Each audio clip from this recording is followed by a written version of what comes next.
上一世，我家承包的千亩良田大丰收，村里的赵宗昌勾结黑心粮商，将特级玉米的收购价压到5毛1斤，我死活不愿签字。当晚，农场主管刘翠兰带着她全家5口潜入我的地下恒温粮仓，不仅将好粮全部偷换成发霉的烂玉米，还顺手泼下3大桶汽油。烈火焚身时，我看着刘翠兰一家站在通风口外，笑得满脸贪婪。烧了这小子，这千亩农场和保险金就全是咱们的了。再睁眼，我回到了卖粮前3天。田老板将一份皱巴巴的合同拍在茶几上。林少爷，这特级玉米的收购价1斤只能给你5毛，你赶紧把字签了吧。我猛地睁开眼，大口地喘着粗气，肺部似乎还残留着上一世被浓烟呛入的灼烧感，皮肤上那种被烈火一寸寸舔舐的剧痛让我浑身不受控制的发抖。我死死盯着眼前的茶几，我重生了，回到了被活活烧死的3天前。发什么愣呢？田老板跟你说话没听见吗？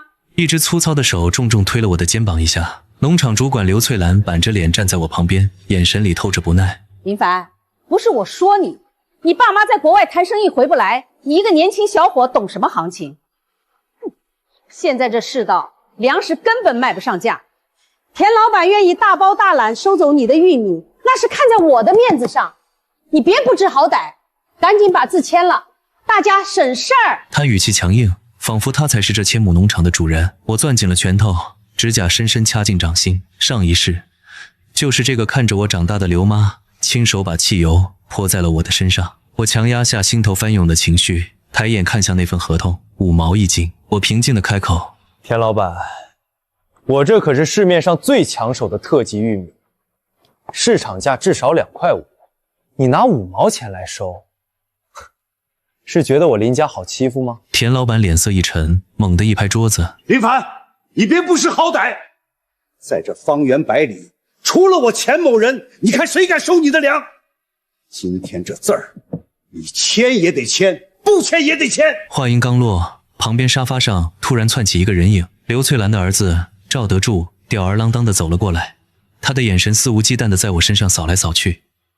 林哥哥，脾气别这么冲嘛。他一边说着，竟然直接伸手过来。我猛地站起身，反手抓起桌上的热茶，毫不犹豫地泼在了他的脸上。赵德柱发出一声叫喊，捂着脸连连后退。你敢泼我！他恼羞成怒，扬起巴掌就要朝我脸上扇过来。住手！刘翠兰一把拉住赵德柱的胳膊，瞪了我一眼，随即他笑了笑。哎呦，德柱也是跟你开个玩笑，你这孩子怎么还当真了呢？他转头看向田老板，陪着笑脸：田老板，这小子今天估计是身体不舒服，脑子不清醒，您先回去，合同的事儿我来做他的思想工作，保证明天让您拿到签字。田老板冷哼了一声，抓起公文包往外走。我只给你1天时间，明天这个时候我要是看不到签字，你们这农场的粮就等着烂在地里吧。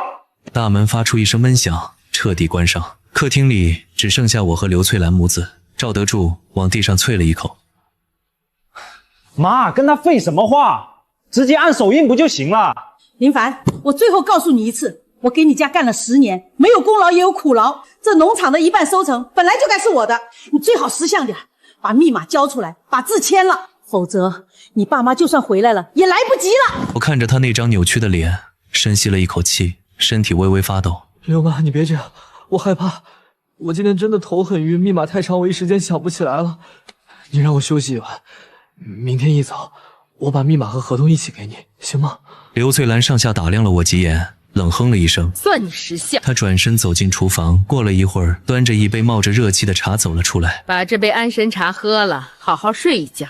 明天早上，我希望看到一个听话的林大少爷。她把茶杯重重地磕在茶几上，那杯茶的颜色深得有些不正常，散发着一股淡淡的苦杏仁味。上一世，我就是喝了她每天端来的这种养生茶，导致精神越来越恍惚，连反抗的力气都没有。我颤抖着手端起茶杯，在他的注视下缓缓送到嘴边。我喝完了，我想回房休息了。我脚步虚浮地往楼上走去。第二天一早，我是被楼下一阵刺耳的音乐声吵醒的。我猛地坐起身，发现墙上的时钟指向了上午9点。昨晚我靠在门背后，手里紧紧握着一把消防斧，整整熬了一夜没敢合眼。推开房门，一股浓烈的油烟味扑面而来。我走到楼梯口往下看，眼前的景象让我气得浑身发抖。村里的赵宗昌穿个背心，把满是泥巴的脚搭在水晶茶几上，正扯着嗓子跟人打电话。刘翠兰的弟弟刘大壮正拿着我的高尔夫球杆在客厅里瞎挥，伴随着清脆的碎裂声，一个青花瓷花瓶被他砸得粉碎。最让我无法忍受的是刘翠兰的女儿赵文婷，她居然撬开了我的衣帽间，身上穿着我妈送我的18岁成人礼高定礼服。我快步走下楼，拿起话筒准备打电话，里面却只有一片死寂的忙音，电话线已经被齐根剪断了。我立刻去掏口袋里的手机，屏幕上显示无服务。刘翠兰看到我的动作，发出一声嗤笑：别白费力气了，农场周围的信号屏蔽器我已经打开了，保安队长也收了我们的钱，现在大门锁得死死的，没有我的允许，连只苍蝇都飞不出去。林凡，我昨晚给你的时间已经到了，密码呢？合同呢？他双手叉腰，一副吃定我的嘴脸。我深吸了一口气，装出一副极度恐惧和屈服的样子。密码我可以给你们，但你们必须保证不伤害我，而且我要亲自去地下粮仓确认一遍库存，才能在合同上签字。赵宗昌一听这话，立刻不耐烦地嚷了起来：事儿真多，让你签你就签，哪来那么多废话？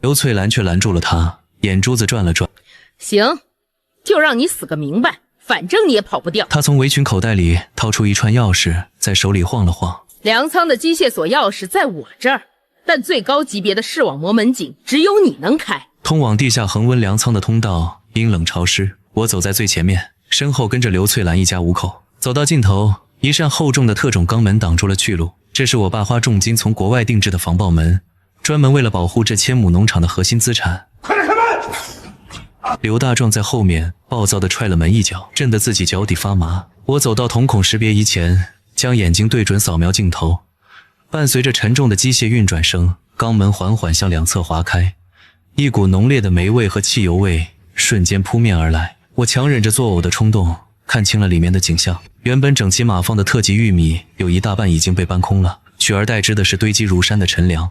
而在粮仓的4个角落里，明晃晃地摆着10几个红色的大塑料桶。我的心脏猛地收缩了一下，上一世他们就是用这些汽油把我活活烧死在这里。哎呀，这怎么有股怪味儿啊！刘翠兰毫不掩饰地冷笑起来：这有什么好奇怪的？田老板说了，只要把这些发霉的烂玉米掺进你的特级玉米里，他就能以最低价收购。至于那些换出来的好玉米嘛，早就被我们连夜运出去卖了高价了。他走到我面前，用手指狠狠戳着我的脑门。看到了吧？你现在就算不签字，这农场也早就被我们掏空了。赶紧的，把大门的常开密码输进去，我们今晚还要把剩下的一半搬走呢。我死死咬着嘴唇，尝到了血腥味。我被眼前的景象打击得摇摇欲坠，捂着胃痛苦地蹲了下去。我胃病犯了，疼得受不了，密码太复杂，我需要回房间拿药，吃完药我一定输入。我疼得满头大汗，这倒不是装的，昨晚熬了一夜没吃东西，加上极度的紧张，我的胃确实在痉挛。赵德柱见状，立刻伸手来拉我，我拼命挣扎，赵德柱反手就是一巴掌，狠狠甩在我的脸上，我被打得摔倒在地，耳朵里一阵嗡嗡作响。赵宗昌走过来，一脚踹在我的肚子上。给脸不要脸的东西！大壮，把他拖上去关进柴房，饿他个3天3夜，看他还敢不敢嘴硬。刘大壮像拎小鸡一样把我从地上拽起来，粗暴地拖着我往回走。在被拖出肛门的那一瞬间，我的手迅速在门边的控制面板上按下了几个隐秘的按键。我被扔进了后院的废弃柴房里，铁门在外面被重重锁上。柴房里又黑又冷，空气中弥漫着灰尘和老鼠屎的味道。我蜷缩在角落里，胃里的绞痛让我几乎无法呼吸。不知道过了多久，铁门上的小窗户被拉开了，刘翠兰那张阴毒的脸出现在窗口。她手里端着一个破塑料盆，里面装着散发着酸臭味的剩饭剩菜。哟，这就受不了啦！她冷笑着把那盆馊水顺着窗户缝隙泼在了我的脸上。密码交出来！恶臭的液体顺着我的头发流进脖子里。我靠在柴房的墙壁上，仔细听着外面的动静。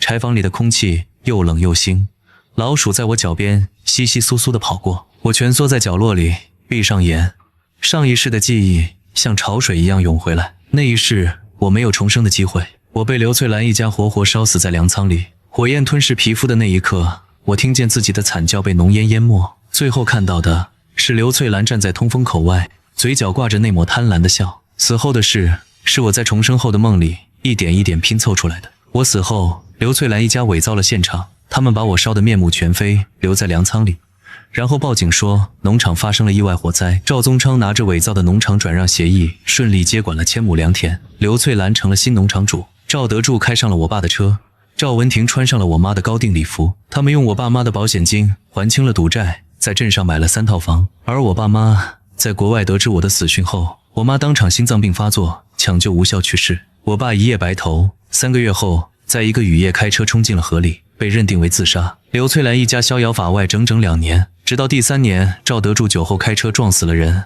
才在审讯中无意间说漏了嘴。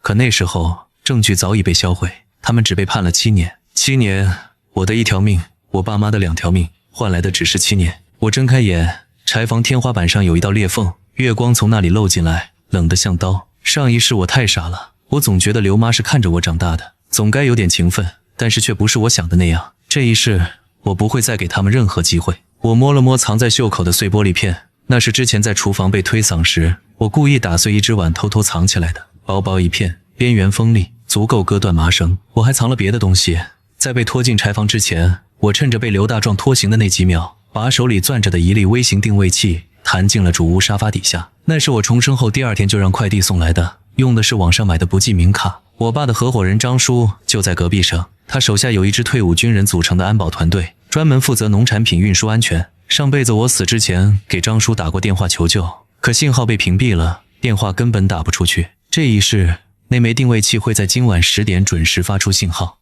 张叔看到我在农场就知道出事了，他不会报警，上辈子报警的结果我已经看过了，他会直接带人过来，我只需要撑到那个时候。至于刘翠兰一家，我靠在墙上，嘴角慢慢勾起来，他们不是喜欢粮仓吗？那就让他们永远留在里面。大约到了凌晨1点，铁链碰撞的声音响起，锁被打开了。赵宗昌一把揪住我的头发，将我拖进主屋的客厅，狠狠扔在地板上。赵宗昌的力气很大，我的头皮被扯得生疼，可我没有叫。我在心里默数着时间，凌晨1点12分，张叔的人应该已经在路上了。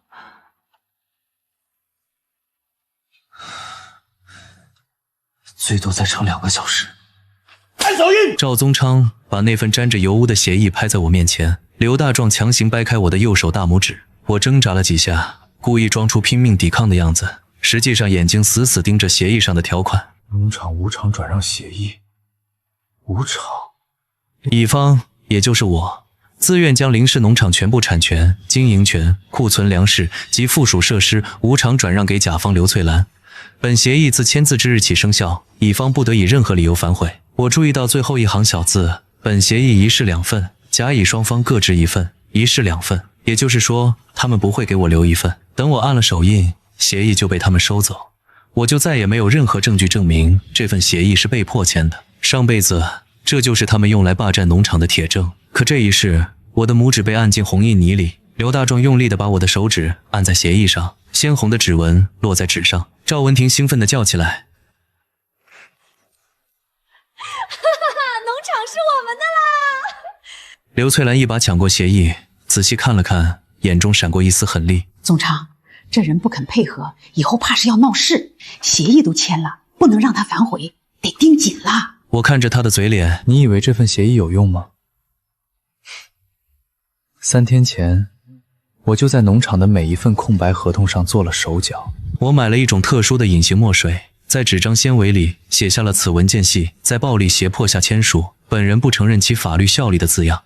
这种墨水在正常光线下看不见，只有在紫外线灯下才会显现。我还在协议签名处的位置用同样方法写下了暴力胁迫非自愿6个字。更重要的是，我身上这件衣服的纽扣里藏着一枚微型录音器，从我被拖进客厅的那一刻起，赵宗昌的每一句威胁，刘翠兰的每一句谋划，全都录了进去。上辈子我天真的以为报警就能解决问题，这一世我学会了自己收集证据。刘大壮把我从地上拽起来，准备拖回柴房，我故意踉跄了一下，身体撞向茶几，手指迅速在茶几底部的暗槽里摸了一下，那里贴着一张存储卡，卡里存着刘翠兰一家这些天的全部监控录像，包括他们剪断电话线、安装信号屏蔽器、殴打我、逼我签协议的每一个画面。这些东西足够让他们在监狱里待一辈子，前提是他们还有机会进监狱。赵文婷兴奋地跳了起来，一把抢过协议。刘翠兰看着协议，又看了看地上的我，眼中闪过一丝狠厉。宗昌，留着他始终是个麻烦，反正协议已经签了，没必要再继续拖泥带水。赵宗昌点了点头。大壮，去把后院那几桶汽油提过来。好的。把它扔进地下粮仓里，等咱们把粮食搬空，直接一把火，连人带发霉的烂玉米一起烧掉。我被刘大壮拖进了地下恒温粮仓，他们用粗大的麻绳将我绑在粮仓最深处的一根承重柱上。我手腕猛地一翻，刚才在柴房里藏在袖口的一块碎玻璃片滑入掌心。我忍着手腕被割破的剧痛，飞快地割断了麻绳，贴着墙壁朝大门的方向跑去。他跑了！正在搬粮的赵德柱一抬头，正好看到了我的背影。快抓住他！赵宗昌怒吼一声，5个人扔下粮食，疯狂地朝我追来。我冲出特种肛门，反手掏出那张备用门禁卡，在感应器上狠狠一刷。肛门落下的那一刻，我整个人靠在走廊的墙上，大口大口地喘着气，手心全是汗，心跳快得像要从嗓子眼里蹦出来。成功了！我站直身体，走到门边的监控台前，把粮仓内部的画面切到主屏幕上。画面里5个人围在肛门前，气急败坏地踹门、砸门。赵德柱的脸涨得通红，赵宗昌额头青筋暴起，刘翠兰双手叉腰，赵文婷哭哭啼啼地抓着刘翠兰的胳膊，刘大壮在角落里来回踱步。我按下通讯键，声音平静的连自己都觉得陌生。别白费力气了，这扇门是从外面锁死的，里面没有任何开关可以打开。赵宗昌猛地转头看向摄像头。林凡，你知不知道你在干什么？我当然知道。我拉过一把椅子坐下，敲着腿，手里捧着监控台上的一杯热茶。你们不是想把我关在粮仓里烧死吗？我只是先下手为强而已。刘翠兰冲到摄像头前，脸上的表情扭曲的可怕。林凡，你疯了吗？你把我们关在这里，你自己也要担责任的。哦，我歪了歪头，装出一副认真的样子。刘妈，你是说我把5个入室抢劫、意图害命，还往我粮仓里灌汽油的人关起来，要担责任？你觉得会有人信吗？刘翠兰的脸白了一瞬，但她很快又恢复了那副凶狠的嘴脸。你没有证据！你说我们抢你的农场，你有什么证据？我笑了。刘妈，你是不是忘了一件事？这个粮仓里到处都是监控。我按下另一个按钮，把粮仓内部的监控画面调出来。画面里清楚地显示着刘大壮和刘翠兰亲手把汽油桶搬进粮仓，赵宗昌指挥着把特级玉米往外运，赵德柱把发霉的陈粮倒进粮堆里。这些录像我已经同步上传到了云端，就算你们把粮仓里的监控砸了，也没用。我端起茶杯，吹了吹热气。刘翠兰的脸彻底垮了。赵宗昌开始在粮仓里疯狂地砸东西，把那些汽油桶踹得东倒西歪。赵德柱瘫坐在地上，嘴里念叨着：“完了，完了，全完了。”只有刘翠兰还撑着，她死死盯着摄像头，眼睛里全是恨意。林凡，你不会得逞的。那个备用出口的机械锁，我早就换了锁芯，那把钥匙在我手里。他从围裙口袋里掏出一把铜钥匙，在我面前晃了晃。你封了正门也没用，我从备用出口出去，照样能找你算账。我放下茶杯，笑了。刘妈，你知道那个备用出口的机械锁我什么时候换的吗？刘翠兰愣了一下。3天前。我站起身，走到监控台前，按下另一个按钮，画面切换到粮仓外侧的备用出口。一堵厚实的水泥墙正在被搅拌机的轰鸣声浇筑完成。在你给田老板打电话商量怎么对付我的那天晚上，我就叫人来把备用出口封死了。你们今晚进来的时候，没注意到备用出口那边有施工痕迹吗？赵宗昌猛地转头看向粮仓深处那个通往备用出口的小门，他冲过去推开小门，看到的是一堵冰冷的水泥墙。他的怒吼透过通讯器传出来，震得音响嗡嗡响。我关掉麦克风，靠在椅背上，看着屏幕里5个人崩溃的样子，同时我的眼睛对准了视网膜扫描仪。伴随着警报声，厚重的特种钢门以极快的速度轰然落下。我大口大口地喘着粗气，浑身被冷汗浸透。门内传来了疯狂的砸门声和赵宗昌的怒吼：“林凡，你干什么？快把门打开！”我走到门边的通讯器前，按下通话键，声音冰冷：“你们就慢慢待着吧。”刘翠兰尖锐的嗓音透过通讯器传出来，带着愤怒：“林凡，我命令你马上开门，不然等保安队长来了，有你好受的！”我忍不住轻笑出声，扯动了嘴角的伤口，疼得我倒吸了一口气。刘妈，你是不是忘了这农场姓林？我一边说着，一边走到监控台前，将粮仓内部的监控画面切到主屏幕上。画面里，一家5口正围在肛门前，气急败坏地踹门。至于你收买的那个保安队长，他刚才已经被我用高薪劝走了。现在整个农场只有我一个人。我按下控制面板上的一个红色按钮，粮仓内部的灯光瞬间熄灭，只剩下几盏幽绿色的应急灯。怎么回事？停电！赵文婷在里面发出一声惊恐的尖叫：“林凡，你到底想干什么？”赵宗昌终于意识到了事情的严重性，语气里透出了一丝慌乱。不想干什么？我拉过一把椅子坐下，冷冷地看着屏幕。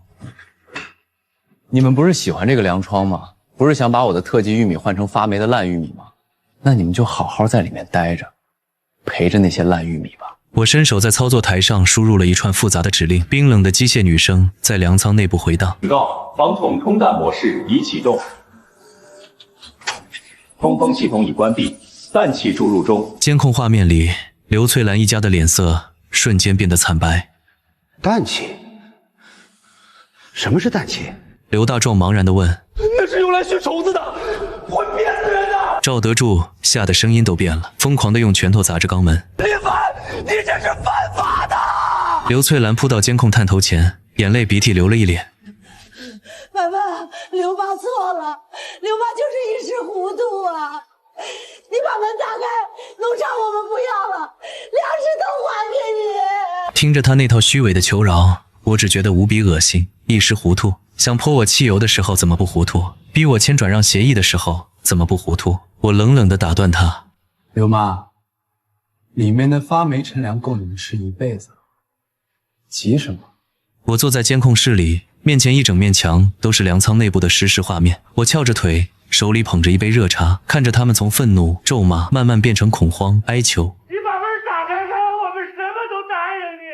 赵宗昌的声音已经带上了哭腔，我没有回应，我只是轻轻按下另一个按钮，打开了粮仓内部那个平时用来播放安全须知的小喇叭。我的声音平静：“各位，氮气浓度正在上升，按照这个速度，你们大概还能活4个小时吧。当然，如果你们继续大喊大叫、剧烈运动，耗氧更快，可能3个小时都用不了。”粮仓里瞬间安静了一瞬，然后刘翠兰尖叫起来。我关掉了麦克风，继续喝茶。画面里，赵德柱第一个崩溃了，他扑到那扇肛门前，疯狂地用拳头砸，用脚踹，很快就瘫坐在地上嚎啕大哭。“爸，我不想死，我不想死啊！”刘大壮也开始慌了，在粮仓里团团转，嘴里念叨着：“肯定有办法的，肯定有办法的。”只有刘翠兰和赵宗昌还勉强撑着，他们俩走到角落，压低声音商量着什么。“都怪你！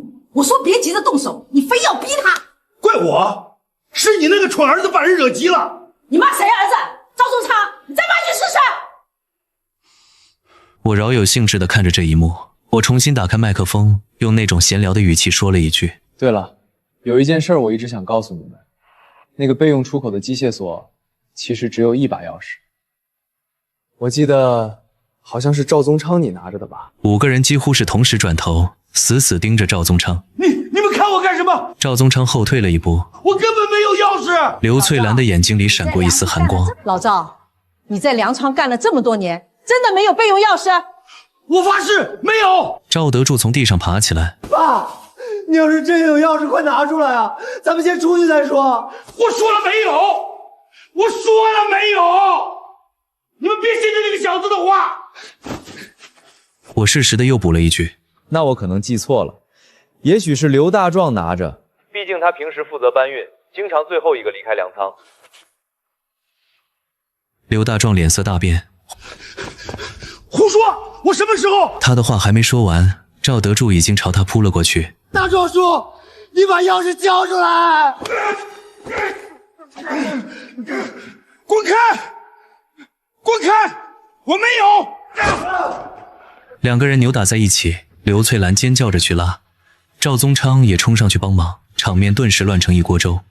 我放下茶杯，双手交叉撑着下巴，看得津津有味。我靠在椅背上，嘴角慢慢上扬。屏幕里，刘翠兰一家正在互相指责、推诿、厮打。赵宗昌骂刘翠兰心太黑，刘翠兰骂赵德柱办事不力，赵德柱骂刘大壮手脚不干净。赵文婷蹲在角落里哭，鼻涕眼泪糊了一脸。我看着他们，心里没有想象中的快意，甚至有一瞬间，我觉得自己和他们也没什么区别，都是被贪婪和仇恨驱使的人。我摇了摇头，把这个念头甩出去。不一样，我是在保护自己，他们是在毁灭别人。手机震动了一下，张叔发来的消息：凡凡，我带人到了农场外面，大门锁着，进不去。你那边什么情况？我飞快地打字回复：张叔，我没事儿，粮仓里关了5个人，是入室抢劫的。我已经联系了镇上的调解委员会，你们先在门外等着，等他们来了再进来。你确定没事儿？你爸让我务必把你安全带出来。确定。张叔，帮我做件事儿，今晚农场的所有监控录像我已经上传到了云盘，账号密码发你。万一我的手机出事，你帮我交给调解委员会。对面沉默了几秒钟，凡凡，你到底在干什么？我犹豫了一下，我在做上辈子没做成的事。发送完这条消息，我把手机放在监控台上，重新看向屏幕。粮仓里的打斗越来越激烈了，赵宗昌和刘翠兰扭打在一起，刘大壮和赵德柱在争抢什么东西，赵文婷躲在粮堆后面瑟瑟发抖。我注意到一个细节，赵德柱手里攥着一把钥匙，那就是刘翠兰刚才炫耀的备用出口钥匙，可备用出口已经被水泥封死了，他要那把钥匙有什么用？我放大画面仔细观察，赵德柱不是要去备用出口，他是在找什么东西。我调出粮仓的结构图，对照着赵德柱移动的路线，他在往粮仓最里面的一个角落走，那个角落里堆着几袋陈粮，看起来和其他地方没什么区别。可我把结构图放大，发现那个位置的墙体后面有一条废弃的通风管道，那条管道在5年前就被封死了。可如果赵德柱知道这件事，我的心猛地一沉。上辈子赵德柱在粮仓里干了3年搬运工，他比任何人都熟悉这个粮仓的结构。我立刻按下麦克风。赵德柱，你想干什么？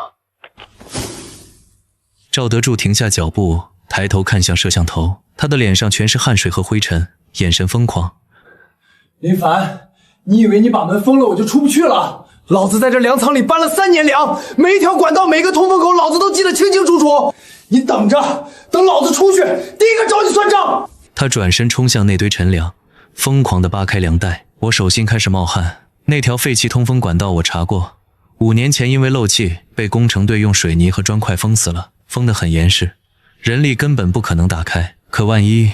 我突然想起一件事，上一世我在粮仓里被烧死之前，赵德柱曾经说过一句话：这粮仓老子比你家人都熟，连狗洞都知道在哪儿。我当时以为他是在吹牛，可现在我站起身，走到监控台前，调出那条废弃通风管道的内部监控。画面里管道尽头确实是一堵砖墙，可墙上的水泥有明显的裂痕。我放大画面，裂痕很深，有些地方的砖块已经松动。如果赵德柱用什么东西砸，我猛地看向粮仓角落里那10几个汽油桶，他可以把汽油桶砸向那堵墙。汽油桶的金属外壳很重，几次撞击就能把砖墙砸穿。一旦通风管道被打通，他就能顺着管道爬到地面，而我会面临危险。我的手开始发抖，不是因为害怕，是因为愤怒。上一世他就是从这条管道跑出去的，所以我才会被烧死在粮仓里。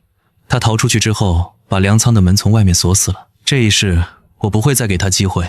我按下控制面板上另一个按钮，粮仓最深处传来一声沉闷的轰响。赵德柱愣住了，他面前那堆陈粮后面的墙壁上，一块巨大的钢板从天花板上落下，严丝合缝地盖住了那条废弃通风管道的入口。我的声音很平静：这是我爸3年前安装的第2道应急封锁门，专门用来封堵粮仓内部所有非主要通道的。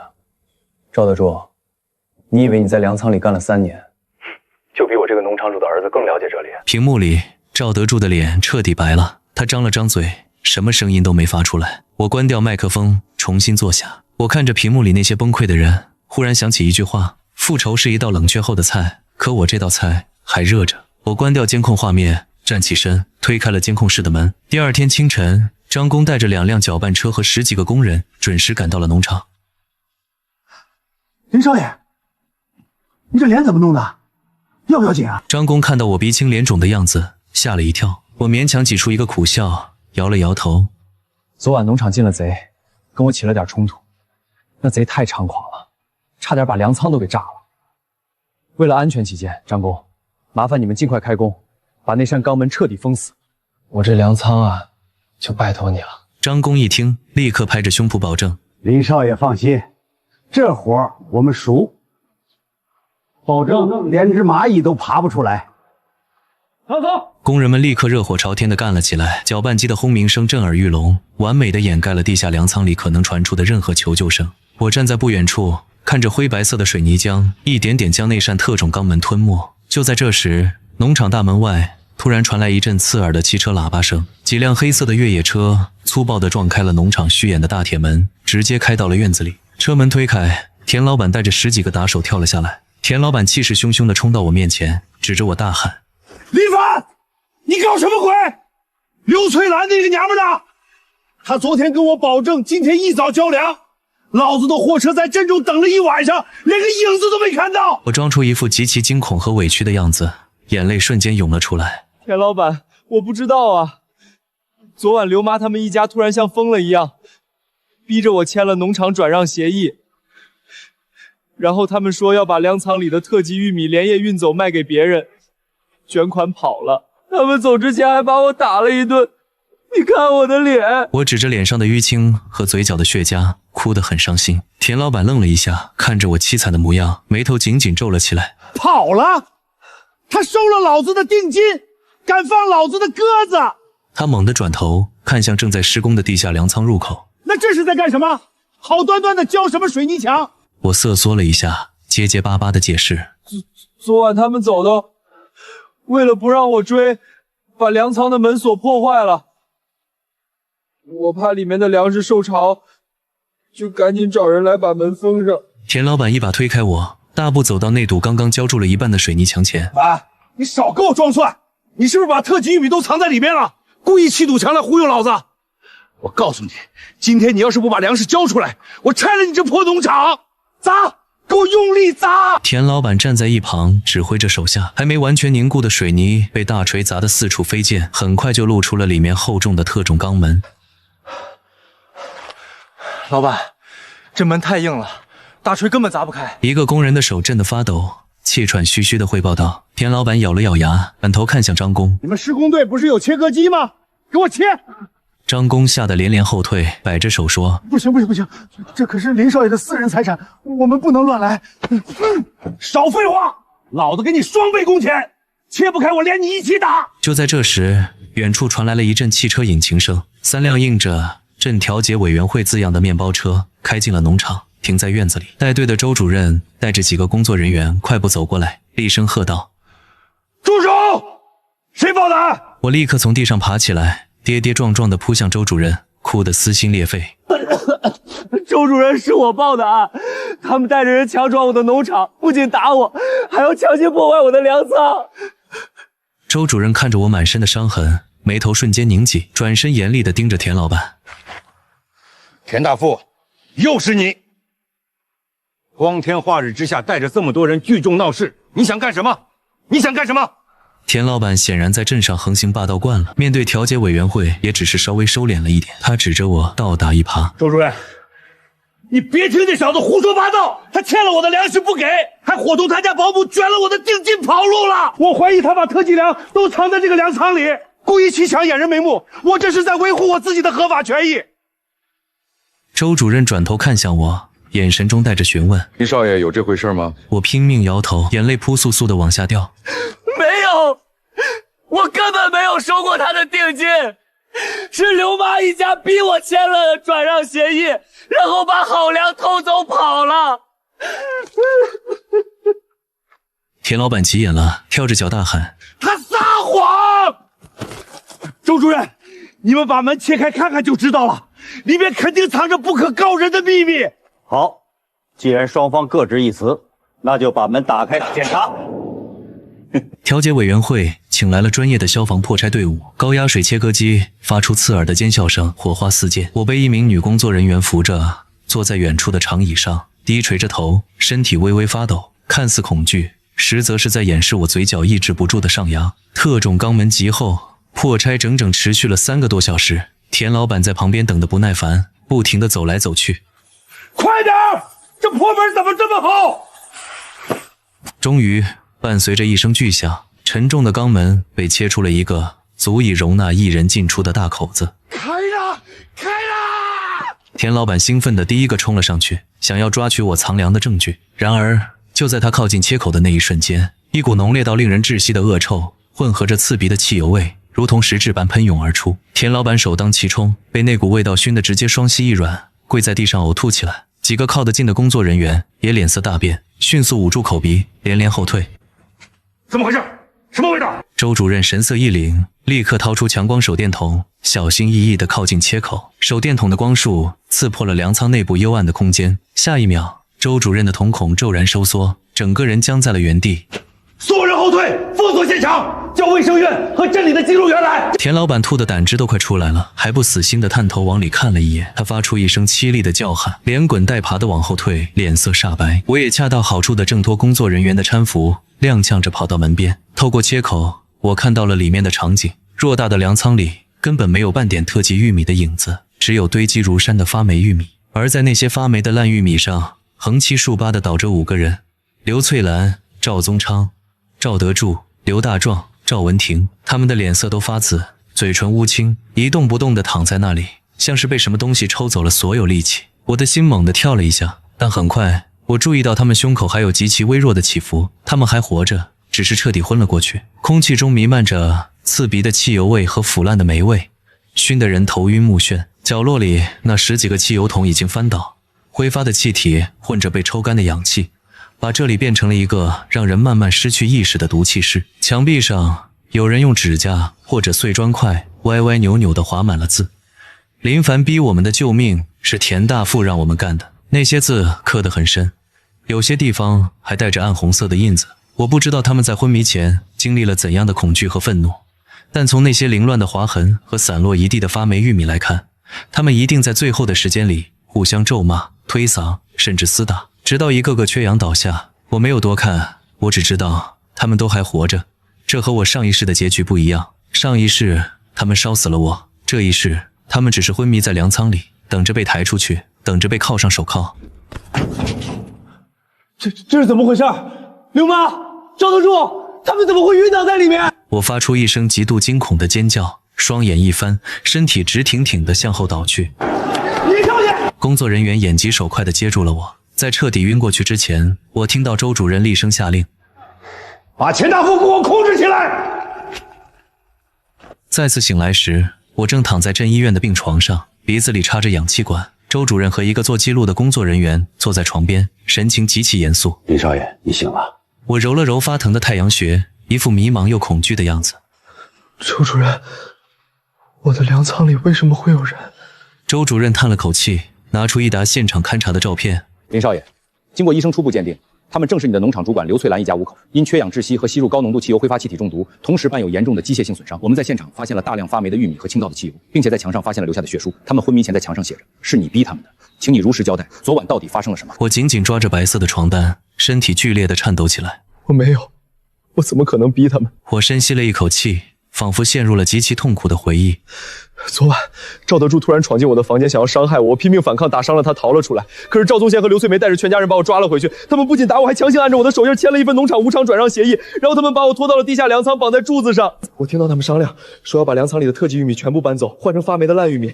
等搬完之后，就点燃那些汽油，把我烧死在里面，伪造成意外火灾。我当时吓坏了，趁他们不注意，用碎布料的绳子拼命跑出了大门。因为太害怕他们追出来，我跑出门后，下意识地按下了门外的电子锁开关。我捂着脸，泣不成声。周主任沉默了片刻。林少爷，经过医生初步检查，刘翠兰一家因严重缺氧导致深度昏迷，目前正在医院抢救组协。根据在现场痕迹和您提供的录音监控，派离入室抢劫图谋不轨，他们被坑粮仓纯属自身犯罪行为引发的意外正当防，无需到承担任何法律责任。等他们醒来，等待他们的将是法律的严惩。我长长的舒了一口气，感激地看着他。谢谢周主任，可是田老板呢？周主任表情严肃。田大富涉嫌强迫交易，指使他人投毒纵火，墙上的血书是田大富让我们干的，就是证据。他现在已经被移交相关部门处理，等待他的将是法律的严惩。1个月后，农场的特级玉米迎来了大丰收，因为田老板的问题被查处，镇上的粮食收购市场恢复了正常的竞争。我的玉米被省里的一家大型食品企业以高价全部收购。父母得知消息后，连夜从国外赶了回来。妈妈抱着我，哭得眼睛红肿。凡凡，都是爸妈不好，差点让你被那群人害了。以后爸妈哪儿也不去了，就在家守着你，守着咱们的农场。爸爸也说，爸已经把农场的安保系统全部升级，还请了退伍特种兵当保安队长。